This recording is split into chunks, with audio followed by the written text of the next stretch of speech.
ओम अज्ञानतिमिरान्धस्य ज्ञानाञ्जनशलाकया चक्षुरुन्मिलितं येन तस्मै श्रीगुरवे नमः। नमो विष्णुपादाय कृष्णप्रेष्ठाय भूतले श्रीमते भक्तिवेदान्त स्वामिन् इति नामिने। नमस्ते सारस्वती देवे गौरवाणी प्रचारिणे निर्विशेष शून्यवादी पाश्चात्य देशतारिणे।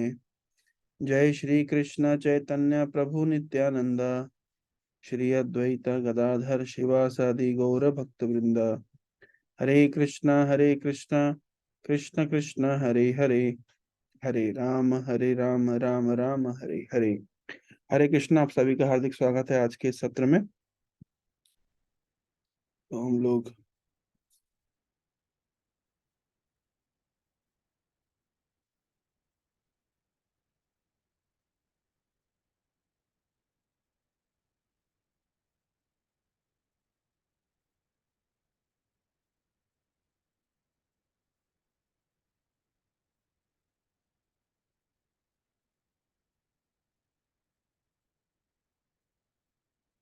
हम लोग ये चैप्टर पढ़ रहे थे, Krishna and his energies. Last time हमने डिस्कस किया था कि ऑल द वैदिक literature agrees that Krishna is the supreme Lord and Krishna is the source of everything. Okay, आज से ये सेक्शन शुरू होगा, worship of the demigod.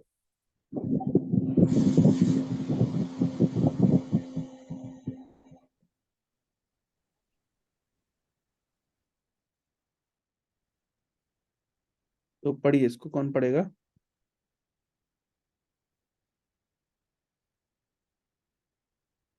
Worship of the demigods. Yes, कोई पढ़िए।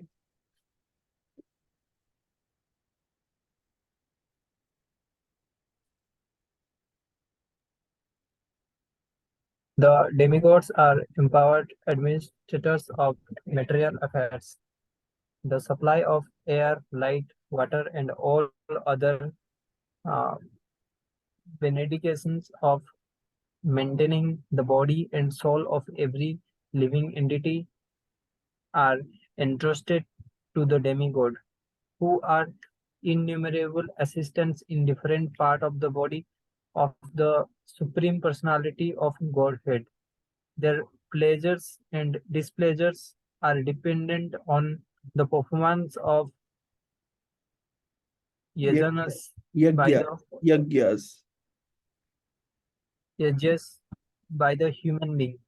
Some of the yajas are meant to satisfy particular demigod, but even in so doing, Lord Vishnu is worshipped in all yajas as the chief beneficiary. It is stated also in Bhagavad Gita that Krishna himself is the beneficiary of all kind of yajas, यज्ञ, यज्ञस। yajnas. हम्म। प्रभु जी उसका बाद क्या लिखा है ये? हाँ, भक्ताराम जगतक्षाम। भोक्ताराम यज्ञ तपसाम, भगवद गीता का श्लोक है। Bhoktaram yajnatapsam. Therefore, ultimate satisfaction of the yajnapati is the chief purpose of all yajnas. When these yajnas are perfectly performed, naturally the demigod in charge of the different department of supply are pleased, and there is no scarcity in the supply of natural products. तो बहुत important यहाँ पे concept बता रहे हैं कि demigods मतलब देवी देवता। तो कौन होते हैं देवी देवता? तो यहाँ लिखा है, the demigods are empowered administrators of material affairs. है ना, जैसे कोई कोई देवता एयर सप्लाई करने का इंचार्ज है, उनका नाम क्या है जो एयर सप्लाई करते हैं? पवन देवता। लाइट सप्लाई करते हैं सूर्य देवता। वाटर सप्लाई करते हैं वरुण देवता। इस तरीके से and all other benedictions for maintaining the body and soul of the living entity. है ना, शरीर और आत्मा को रखने के लिए, नहीं, शरीर को चलायमान करने के लिए, भोजन सप्लाई करने के लिए कोई देवता रिस्पॉन्सिबल है, बारिश करने के लिए कोई देवता रिस्पॉन्सिबल है। इस तरीके से विभिन्न प्रकार के देवी देवता विभिन्न प्रकार के डिपार्टमेंट्स को संभालते हैं। ठीक है, तो उनको ये जिम्मेदारी दी गई है। किसके द्वारा दी गई है? सुप्रीम पर्सनैलिटी ऑफ गॉडेड के द्वारा, भगवान के द्वारा, भगवान कृष्ण के द्वारा। तो इसलिए देवी देवता और कृष्ण एक लेवल पे नहीं है, है ना। कभी कभी लोग ये प्रश्न पूछते हैं कि भाई कृष्ण और देवी देवता में क्या अंतर है। भाई कृष्ण ने देवी देवताओं को विभिन्न प्रकार का कार्य सौंपा है ना, विभिन्न प्रकार के मैटेरियल अफेयर्स का एडमिनिस्ट्रेशन को सौंपा है।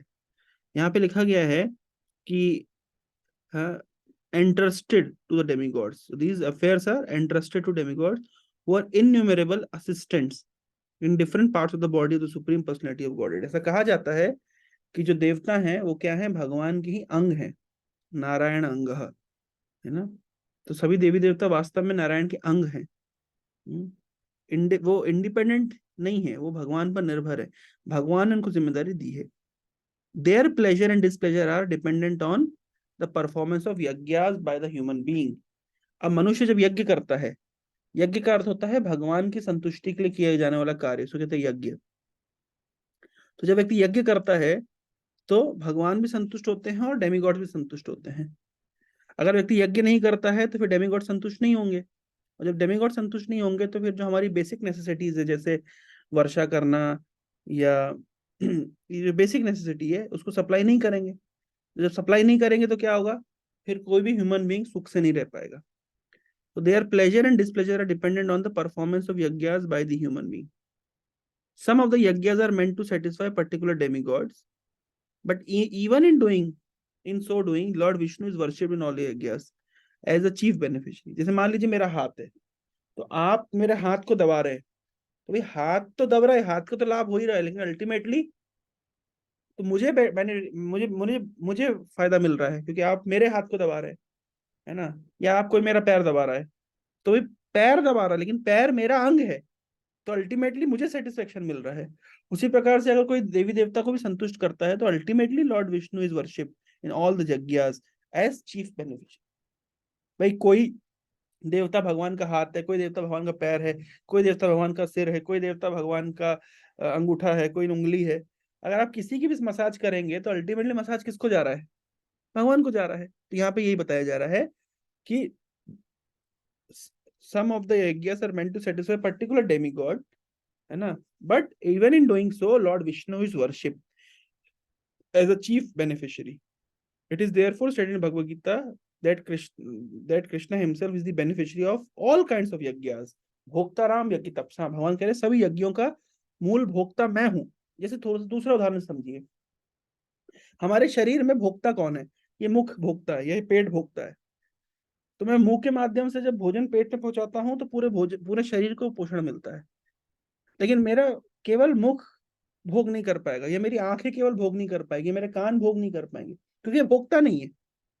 हाथ में कुछ आता है तो हाथ भोग नहीं कर पाएगा, हाथ को चाहिए कि जो गुलाब जामुन आया है वो मुंह के माध्यम से पेट तक पहुंचा दे, क्योंकि हाथ भोगने की क्षमता नहीं रखता। उसी प्रकार से कोई भी देवी देवता, हम यज्ञ करते हैं देवताओं की संतुष्टि के लिए, पर देवता उसको स्वीकार नहीं कर पाते। वो अल्टीमेटली स्वीकार कौन करते हैं, भोक्ता कौन है, भगवान, है ना। Therefore, ultimate satisfaction of यज्ञपति is the chief purpose of all the yajnas. इसलिए यज्ञपति भगवान विष्णु की संतुष्टि ही सभी यज्ञों का उद्देश्य है। When these yajnas are perfectly performed, naturally the demigod in charge of the different departments supply are pleased, and there is no scarcity in the supply of natural products. देवता संतुष्ट हो जाते हैं तो नेचर फिर अबंडेंस में हमको प्रॉस्पेरिटी देता है। ठीक है, तो ये भगवत गीता के 3.11 के परपट से बताया गया है। आगे पढ़िए।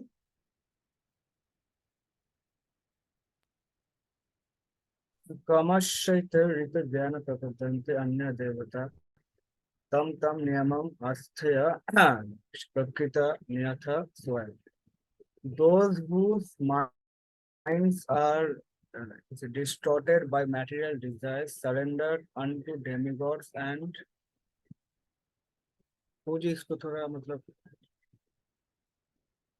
राइट हैंड साइड में लिखा है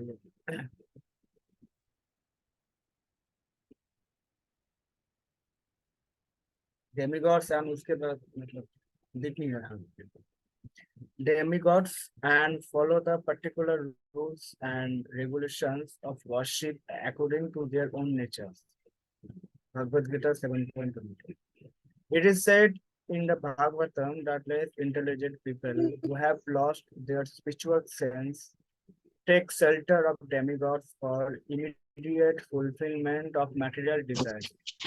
Generally, such people do not go to the Supreme Personality of Godhead because they are in particular modes of nature, like ignorance and passion, and therefore worship various demigods. Following the rules and regulations of worship, they are satisfied.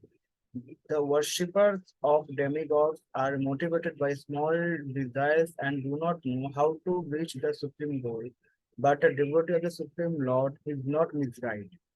Because in Vedic literature, there are recommendations for worshipping different gods for different purposes. Example like a diseased man is recommended to worship the sun. Those who are not devotee of the Lord think that for certain purposes demigods are better than the Supreme Lord. But a pure devotee knows that the Supreme Lord Krishna is the master of all. In the Chaitanya Chaitamrita, it is said that only the Supreme Personality of Godhead, Krishna, is master and all others are servants. Therefore, a pure devotee never goes to demigods for satisfaction of his material needs. He depends on the Supreme Lord, and the pure devotee is satisfied with whatever he gives. Bhagavad Gita 7.20. Both the living entity and the demigods are subordinate to the will of the Supreme Personality of Godhead. Therefore, the living entity cannot worship the demigod by his own, like you say, by his own desire, nor can the demigod bestow any benediction without the Supreme will. As it is said, not a blade of grass move without the will of the Supreme Personality of Godhead. The Bhagavad Gita 7.21 purport. The demigods cannot award benediction to the devotee without the permission of the Supreme Lord. The living entity may forget that everything is the property of the Supreme Lord, but the demigods do not forget. So the worship of demigods and achievement of desired results are not due to the demigods, but to the Supreme Personality of Godhead by arrangement. The less intelligent living entity does not know this, and therefore he foolishly goes to the demigod for some benefit. Bhagavad Gita 7.22.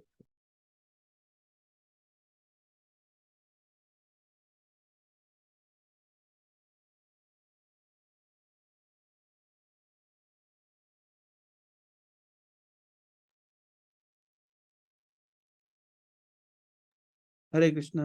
हाँ, तो यहाँ पे बताया गया है, it is said in Bhagavatam that less intelligent people who have lost their spiritual sense take shelter of demigods, है ना। तो जो कम बुद्धिमान व्यक्ति होते हैं वो देवताओं की शरण लेते हैं for immediate fulfilment of mental desires, है ना। तो वो भगवान के पास नहीं जाते हैं, वो देवी देवताओं के पास जाते हैं, ठीक है। The worshippers of demigods are motivated by small desires and do not know how to reach the supreme goal. The devotee of supreme lord is not misguided. तो यहाँ पे बहुत स्पेसिफिकली बताया गया है कि जो शुद्ध भक्त होते हैं, जो भक्ति मार्ग में होते हैं, उन्हें अल्लाह देवताओं के पास जाने की आवश्यकता नहीं। तो हम उनके प्रति ग्रेटिट्यूड रखते हैं, उनके प्रति धन्यवाद देते हैं, लेकिन उनकी पूजा नहीं करते, क्योंकि हम भगवान की पूजा करते हैं।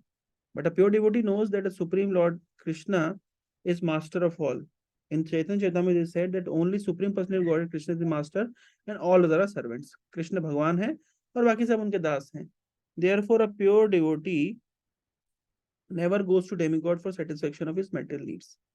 शुद्ध भक्त कभी देवी देवताओं के पास नहीं जाते हैं उनकी मेटल नीड्स के लिए। भगवद गीता के 7.20 में बताया गया है। तो देखिए थर्ड चैप्टर में बताया गया है 3.11 में कि देवताओं को हम यज्ञ करते हैं तो उनको संतुष्ट करते हैं, वो जब संतुष्ट होते हैं तो हमारे नीड्स को फुलफिल करते हैं। और यहाँ पे बताया गया है कि लेकिन शुद्ध भक्त को जाने की जरूरत नहीं है, क्योंकि जब भगवान की संतुष्टि के लिए प्रयास कर रहे हैं तो फिर वो बाकी देवी देवता अपने आप संतुष्ट हो जाते हैं। भागवतम का एक बहुत फेमस श्लोक है, मैं आपको दिखाता हूँ। यथा सरोवर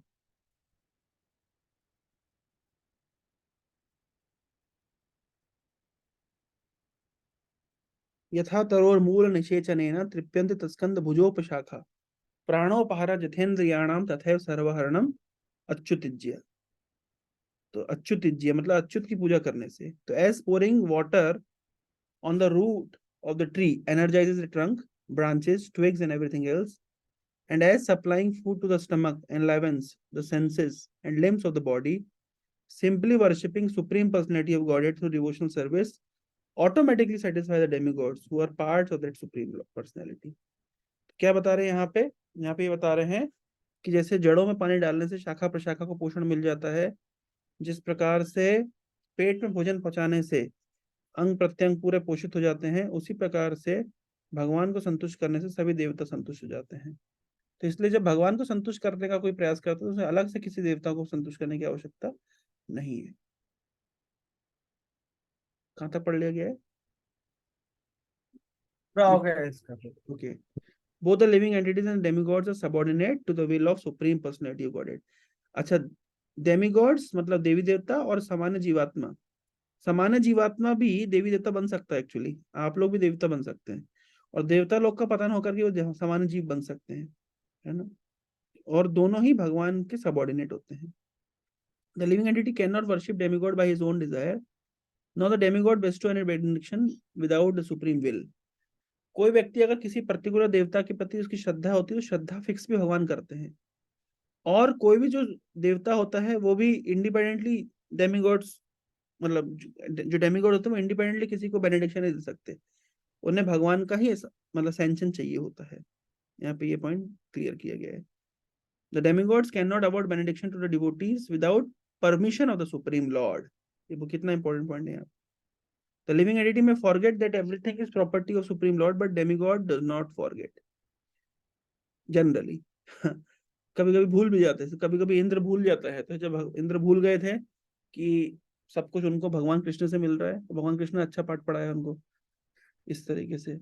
so the worship of the demigods and achievement of desired result are not due to demigod but due to the supreme personality of godhead by arrangement. The less intelligent living entities does not know this, and therefore he foolishly goes to the demigod for some benefit. कम बुद्धिमान व्यक्ति को नहीं पता है कि देने वाले भगवान है, और बाकी सब तो उन्हीं से लेकर के देते हैं, इंडिपेंडेंटली नहीं दे सकते। तो पॉइंट्स रिमेंबर के थोड़ा पढ़ लेते हैं। Points to remember: first, Lord Krishna is the source of all generations, and he is called the most efficient cause of everything. Point two, the demigods are empowered administrators of material affairs. Point three, less intelligent people who have lost their spiritual sense take shelter of demigods for immediate fulfillment of material desires. Four, both the living entity and the demigods are subordinate to the will of the Supreme Personality of Godhead. Therefore, the living entity cannot worship the demigod by his own desire, nor can the demigod bestow an benediction without the Supreme will.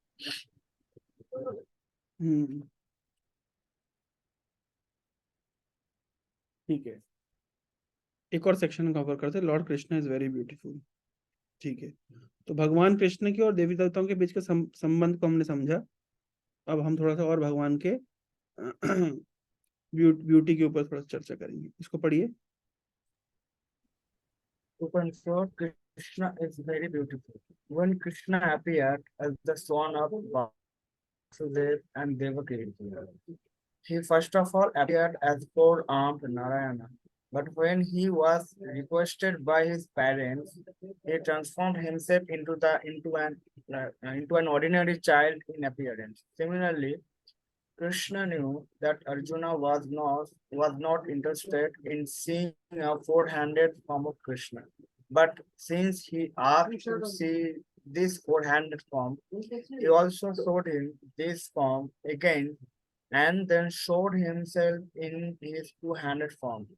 The word Saumya Vapu is very significant. Swama Vapu is a very beautiful form. It is known as the what is उसके वजह से blank है। Hmm yes, हाँ, known as the, उसके बाद मतलब blank है, कुछ नहीं मोस्ट है। Beautiful beautiful form, it is known as the, उसके बाद ब्लैंक है। ये वर्ड है हो गया ना, Saumya Vapu most very beautiful form, it is known as the most, मैं भी नहीं समझ पा रहा हूँ anyway. So, okay, known as the, he was present. Everyone was attracted simply by Krishna's form, and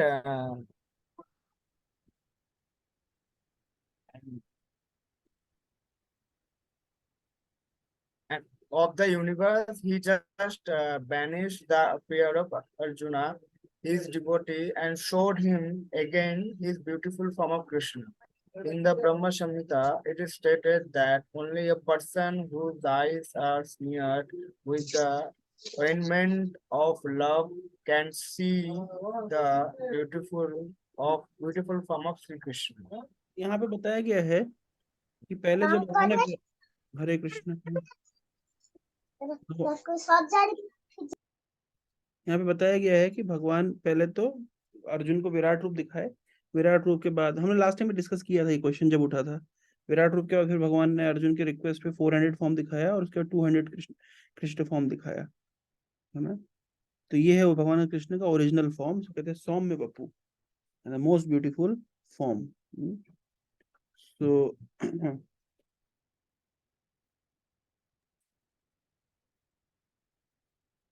ब्रह्म संहिता में कहा गया है प्रेमांजन चक्षुरता भक्ति विलोचनेन संता सदैव हृदयेषु विलोकयन्ति।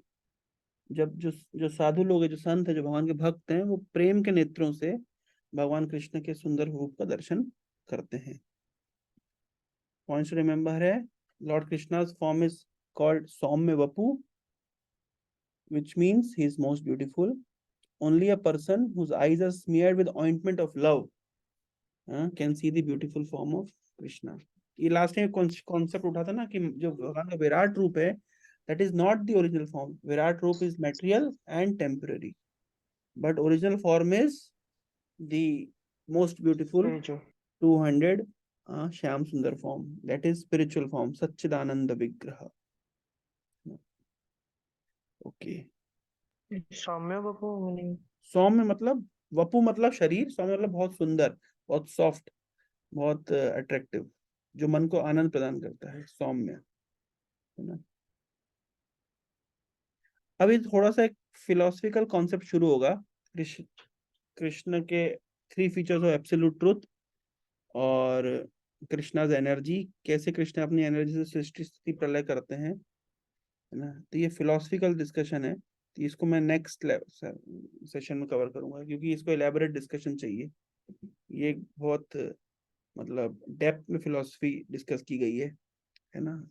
तो ये इसको थोड़ा सा ज्यादा समय चाहिए होगा, तो आज इसको आप कवर नहीं कर पाएंगे। नेक्स्ट सेशन इम्पोर्टेंट होगा, भगवान का अलग अलग एनर्जीज किस प्रकार से कार्य करती है मैटेरियल रिलेम को, भगवान मैनिफेस्ट करते हैं, चलाते हैं, अनमैनिफेस्ट करते हैं, और एंटेंगलमेंट मटेरियल वर्ल्ड कैसे होता है जीवात्मा का, है ना। ये सब पॉइंट्स हम नेक्स्ट सेशन में कवर करेंगे।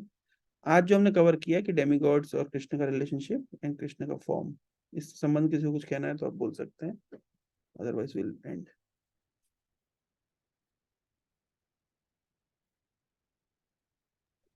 No question. क्वेश्चन है? प्रभु जी, हरे कृष्ण प्रभु जी। Yes bro. इसका इंग्लिश मीनिंग जो लिखा है Prabhu, smeared with the ointment of love, इसका क्या होगा meaning Prabhu ji? Smeared with the ointment of love, ये जो सेकंड वाला हाँ, मैं इसको आपको पॉइंट एग्जैक्टली स्टोरी में। की दिखा देता हूँ ना आपको, मैं आपको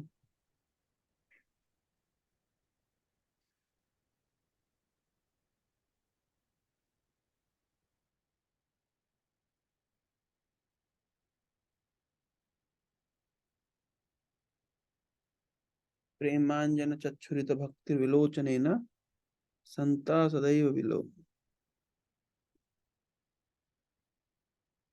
ये श्लोक है। प्रेमांजन चक्षुरित भक्ति विलोचनेन Santa Sadaiva Vedeshu Vilokayanti. One can see the Supreme Personality of Godhead Govinda, who is always within himself and outside himself.